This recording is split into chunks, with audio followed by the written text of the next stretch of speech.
So, not sure if Reggie watches my videos, but I am part of the Gibbon Gang. I even have my Reggie Collect shirt with Gibbon on it, so there's that one.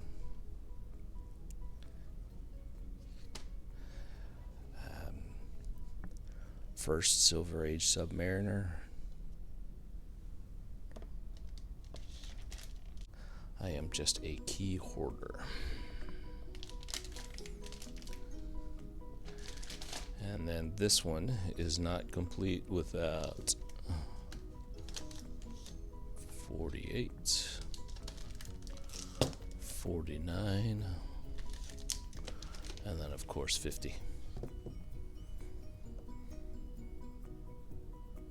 For those of you that are familiar with the Dooms auction on Alex the Comic Hoarder show, this is an incredible auction that I won.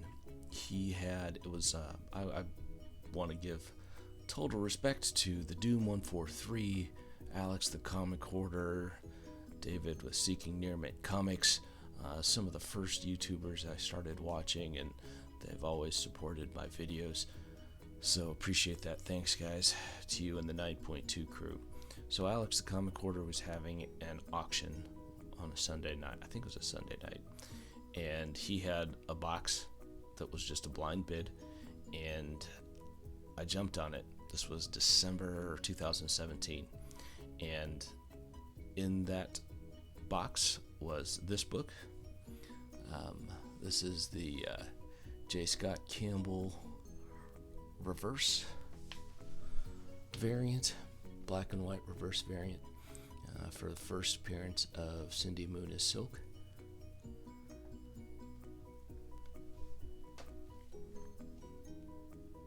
Pretty good copy, really nice copy of first Laura Kinney, X-23. And the best one of all, beautiful Stan Lee signed copy. It was in an,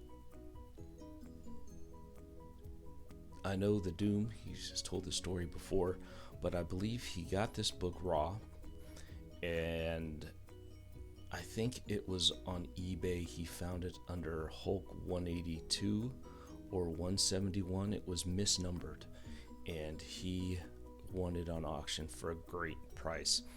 And he took it to the Amazing Con or something that Stan Lee was at back on April 22nd, 2017, out in Hawaii. Got it signed and got it slabbed, and he talked about wanting to get it cleaned and pressed because he never got it. He never got that done before he got it signed and slabbed. So I sent it into CGC and had CCS crack it open. That was the only way I would be able to maintain the yellow label. Otherwise, if I sent it off to someone else to get it cracked and graded, CGC would not recognize the signature. So CCS got it, they pressed it, and I'm not sure they cleaned it. Some of the stuff on the back still looks like it could have been removed, and it came back the exact same grade. I'm glad it didn't come back lower. A little bit disappointed at first that it didn't come back higher, but still, to have Stanley's signature, and this is the only Stanley signature I have in my collection, and for the price that I paid for all three books, it was a steal. It was a steal. So thank you, Doom. Appreciate it. And these books are never leaving my collection. I got this book on Heritage Auctions, and I'll be honest, I wasn't meaning to pick it up, but once I got it, and you see how nice and bright the colors are, it's a pretty impressive book. I used to have a 4.0 that had some tape on the cover, and that kind of bothered me. So I traded that in, and I was able to get an X-Men 94 that was raw for it. So pretty good trade. And I figured, this isn't a huge key or anything like that, but again, wasn't meaning to pick it up, but I did, and and still it's a good looking book, really sharp.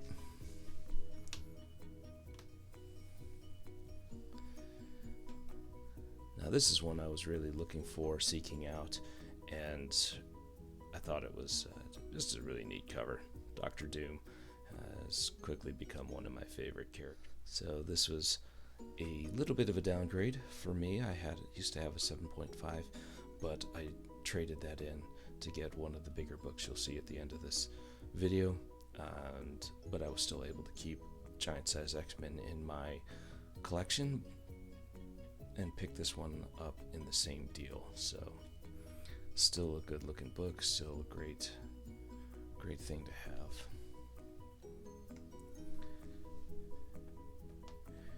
And another book that I picked up the same weekend that I was able to pick up my major key was this book, and I've told the story and I'll recap it for you. I had a Journey into Mystery 85 that I bought for a great deal. I bought it at half of fair market value at the time. The shop owner was just trying to get rid of it, and I had it cleaned up and pressed and graded, and it came back at a 5.0, and it just shot up in value with the movies. And so the money that I had into that book was not very much at all, and I traded that book plus a little bit of cash for this one. So well worth it to me. I know there aren't tons of Journey into Mystery 85s out there, but I would rather have the first Doctor Strange over first Loki. And I was when I was trying to make the deal to get this book, the dealer was trying to tell me how Loki did not have as much going for him as far as value as much as Doctor Strange does, so he was just trying to lowball me on my book.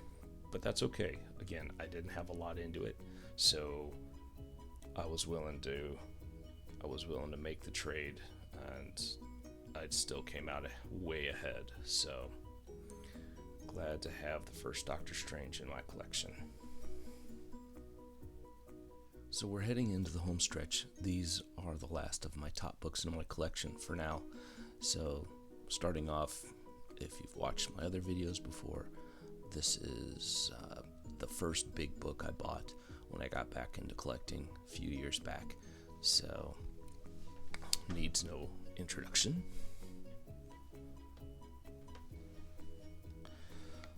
I picked this one up on an auction just before all the hype picked up, and I got it at a really great deal, great price.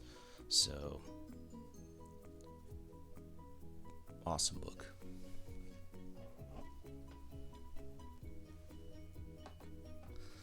This book I picked up last year, also on an online auction, and wasn't really sure, hadn't used this place before, this auction site before, but everything worked out well.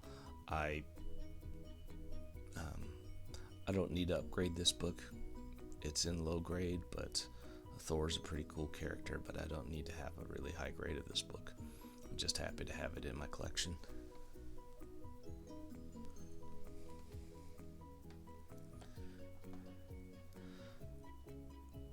This one I picked up. I've told the story multiple times, so if you go back to some of my other videos, I talk about this one. So it was really the first big major Silver Age key for me, and I picked up a few more too.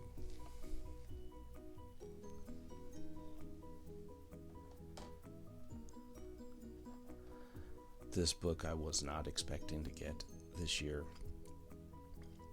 and when I saw it, I just kept going back to this dealer. Couldn't take my eyes off it, and finally was able to make a good deal. It's got a date stamp December 11th, 1962, so I don't go looking for date stamps, but I think that one's pretty cool.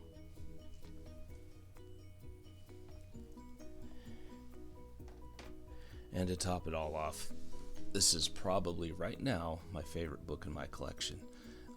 I had a poster of this on my wall when I was growing up, on my closet door actually, and always wanted to have this one. So extremely excited to add this one to the collection for the year, and I don't think this one's ever leaving my possession, not unless I have anything to say about it. I don't have the guts to crack it out and have it cleaned up and pressed. There are some bends on the top left corner that don't break color, can probably be pressed out, but I don't know. I may just leave it. I may crack it out. I don't know. But for now, it is definitely the top book in my collection. So hope you enjoyed my video. Take care. Have a great holiday season.